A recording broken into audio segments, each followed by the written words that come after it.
Hi, my name is Bin from PYTHONPATH. Today I'm going to show you a demo application using our product IoT ticket with a Raspberry Pi and a temperature sensor. In this application, we use sensor DS18P20 with 4.7K resistor.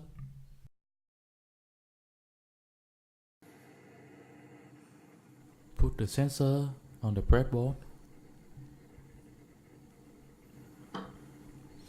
Connect 4.7K resistor between leg number 2 and 3 of the sensor. Connect leg number 3 to the power supply and leg number 1 to the ground.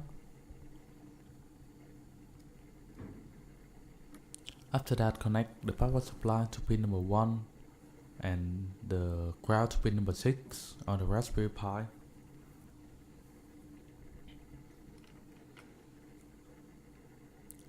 And then connect leg number 2 of the sensor to pin number 7, which is GPIO 4.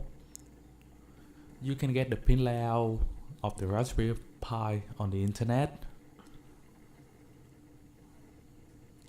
or you can solder the sensor with the Raspberry Pi, the sensor with the resistor into the 8-pin mount and just plug it into your Raspberry Pi, and you're ready for the next step. Now I'll show you how to configure your sensor. First command, you have to run a sudo moprub w1.gpio.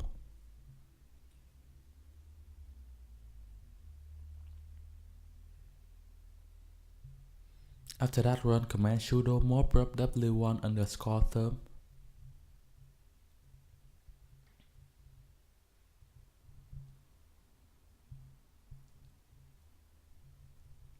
And then modify the config.txt by command sudo nano/boot/config.txt. Add one more line to the end of the file, dt overlay equal w1.gpio, and save the file.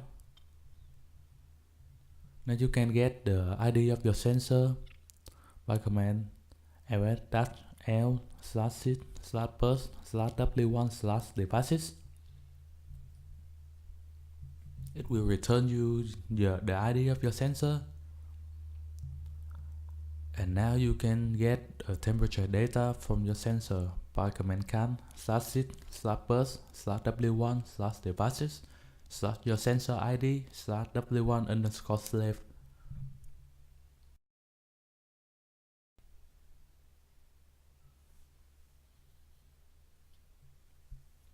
And it will return you the data t equal to some number. After configuring the sensor, you have to download the Python library. The link to download is under the description. The library contains the main library and the demo application of sending temperature data. Use any tool to copy the downloaded library into your Raspberry Pi. I use WinSCP to do the stuff. When you copy it into your Pi already, you need to point the PYTHONPATH to the folder that contains the library. You have to locate the .bash file, use it under the the home directory. You have to modify that file and edit one line into the end. The command shows on the screen. Remember to give the correct library path. The library path is the path to the folder that contains the library. Save the file and remember to restart the Raspberry Pi. So here I have demo application. When you download it, you have only 2 Pi files. You have to create yourself a new file called config.json. Here's the skeleton of it. It contains username, password, and page URL.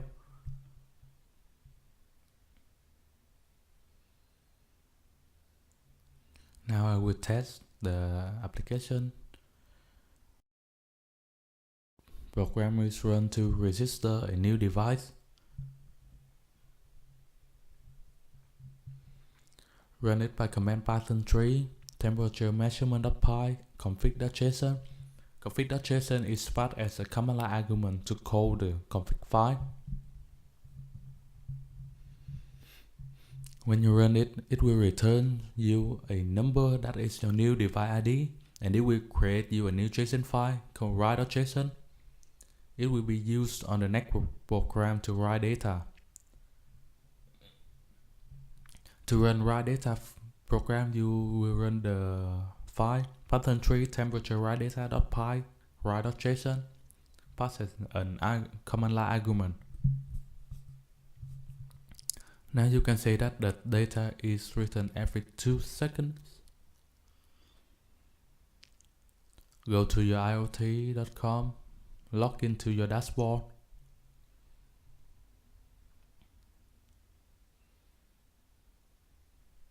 Under the manager, you can see here's the new device, and I will create a new dashboard for that device. I will name it temperature.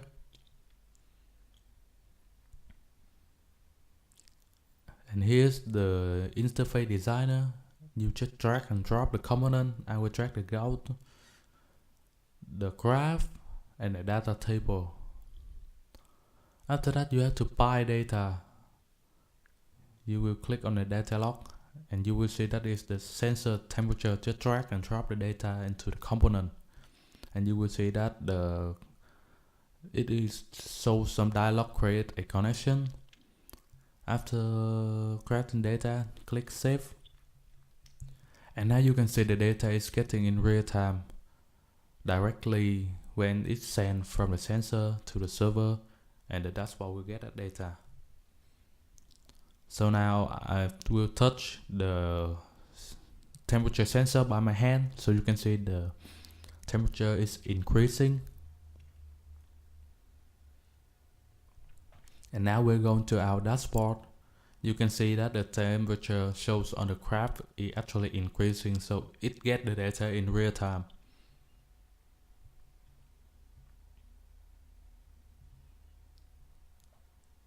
So when you want to stop the application from running, just use keyboard interrupt Ctrl+C, and the program will stop, and also the dashboard will stop getting data.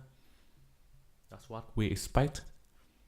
So I've just showed you a very simple application using our IoT ticket with a Raspberry Pi and a simple temperature sensor.